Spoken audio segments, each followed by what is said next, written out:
Bon, bonjour. Je vais faire de mon mieux et je vais commencer en français et puis terminer en anglais, in English. Et si vous attendez un discours de référence intellectuelle, vous allez être déçus. Qu'est-ce qui m'a le plus marqué pendant ces années que j'ai passées comme vous ici sur le campus? J'ai décidé de vous parler de quelqu'un qui est né 20 ans avant, 1965, à Grenoble. Un petit garçon qui a eu une vie très pleine, une adolescence plus compliquée, turbulente, qui a fait une fugue, qui est parti, qui a trouvé un petit boulot comme ouvrier dans les travaux publics dans les Alpes, travaillant l'hiver au bord des routes, qui un jour a décidé de reprendre les études, a passé son bac, et puis là, premier accident, il a été interné en hôpital psychiatrique. Il en est sorti, il aimait la terre, il aimait l'agriculture, il aimait les paysans, il a décidé de devenir ingénieur agronome.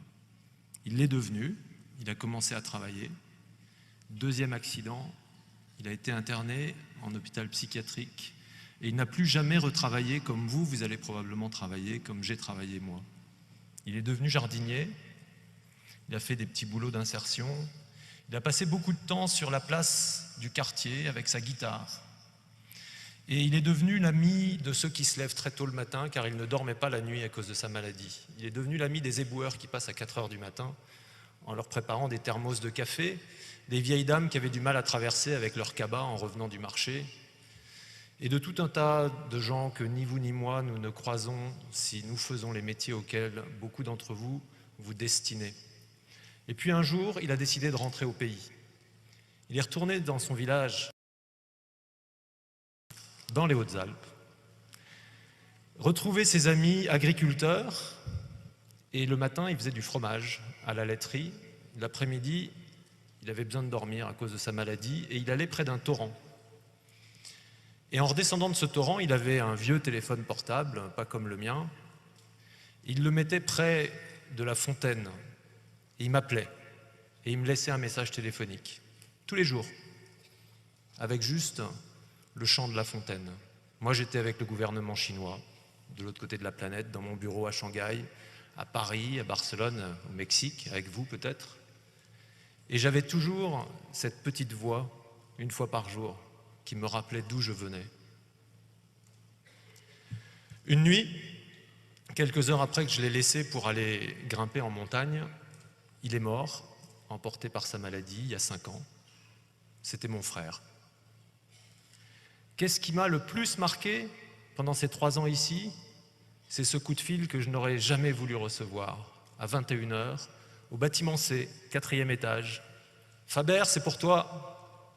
Et où j'ai appris que mon frère venait d'être interné pour la première fois, en hôpital psychiatrique, diagnostiqué avec une schizophrénie lourde. Ma vie a basculé, peu d'entre vous le savez, mais il m'a fallu apprendre à négocier avec quelqu'un qui a une arme à feu et qui n'a pas sa raison, apprendre à passer des nuits à le chercher dans les villes, apprendre le milieu des hôpitaux psychiatriques, apprendre à parler le langage des fous pour ne pas perdre le dialogue, découvrir la beauté de ce langage, découvrir que la normalité, ça enferme beaucoup, découvrir la beauté de l'altérité, m'ouvrir à plein de choses. À cause de lui, j'ai découvert l'amitié de SDF. De temps en temps, je vais dormir avec eux. J'ai découvert qu'on pouvait vivre avec très peu de choses et être heureux. Je suis allé séjourner dans des bidonvilles, à Delhi, à Bombay, à Nairobi, à Jakarta. Je suis passé au bidonville d'Aubervilliers. Vous savez, c'est pas très loin de chez nous, à Paris. Il y en a un. Je suis allé à la jungle de Calais. Et tout ça a nourri une chose. C'est que désormais, après toutes ces décennies de croissance, l'enjeu de l'économie, l'enjeu de la globalisation, c'est la justice sociale. Sans justice sociale, il n'y aura plus d'économie. Les riches, nous, les privilégiés, nous pourrons monter des murs de plus en plus haut, comme l'Arabie Saoudite le fait en ce moment, comme les États-Unis l'ont fait avec le Mexique, comme on est en train de le faire autour de l'Europe. Mais rien n'arrêtera ceux qui ont besoin de partager avec nous. Il n'y aura pas non plus de justice climatique sans justice sociale. Ça ne tient pas. So why am I telling you all of this? Because today you graduate. You're facing the future, and I would like to congratulate each and every of you. In the same time, you have now a very powerful tool in your hands. And the question is, what are you going to do with it? Why are you going to be in finance, in marketing, a lawyer, a social entrepreneur, a business leader? And how are you going to go about your leadership in these areas? Because in the same time, what I know for sure, after 25 years of experience, is that you have been taught that there was an invisible hand, and there is none. Maybe there is one, but I can tell you it's more handicapped than my brother. It's broken. So there are only your hands, my hands, all of our hands to change things, to make them better. And you have a lot to make them better. You will have to overcome three main diseases that easily come with the status that you just obtained through this graduation, my friends. Power, money, and glory. Glory, forget about it. This is just a never-ending race that goes nowhere. The list of Hall of Fame people is just here for people to look at their own name. They're not interested in anyone's other name. Money, I have met so many people when I was an investment banker, in finance, when I've been traveling the world, and I continue to do that. So many people that are just prisoners of the money that they've earned. Never get slave to money. Stay free. Know why you earn money. Know what you do with it. Stay free. And power. I think you can just look around. You'll see so many people that have power and just do nothing just to keep that power, just to make sure that continues one day more. Power makes sense only if your leadership is a leadership of service.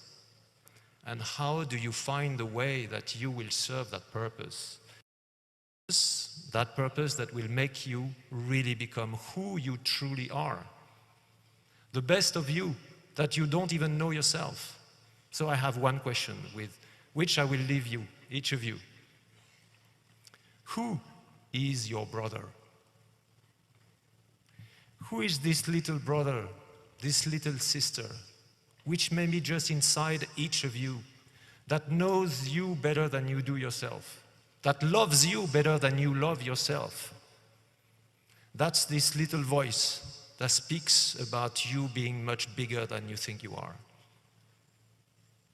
Who are they? They will bring you this voice, this inner music, this melody that is truly yours, your unique melody that will change the symphony of the world around you, big or small, it will. The world needs that, and you deserve this. So find your brother, find your little sister. When you meet them, say hello on my behalf. We are friends. Be well.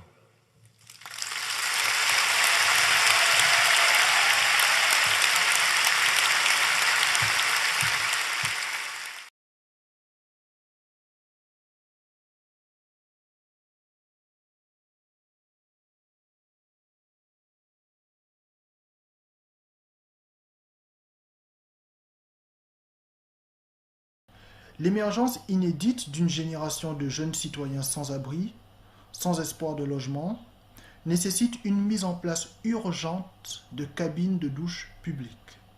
Ça, c'est la première solution. Deuxième solution, la population logée a un rôle déterminant à jouer dans le soulagement de ces nombreux jeunes citoyens sans abri. Jeunes et moins jeunes, bien entendu. Si chaque personne disposant d'un logement permet à un SDF d'utiliser sa douche 2 fois par jour, la population aura éteint cet incendie social sans précédent. Messieurs, dames, 2 choix s'imposent à nous. Regarder se détériorer la dignité humaine de nos jeunes citoyens parce que pas de chance, pas de logement, c'est fini pour eux? Ou bien stopper tous ensemble cette hémorragie soudaine et sans précédent? Merci.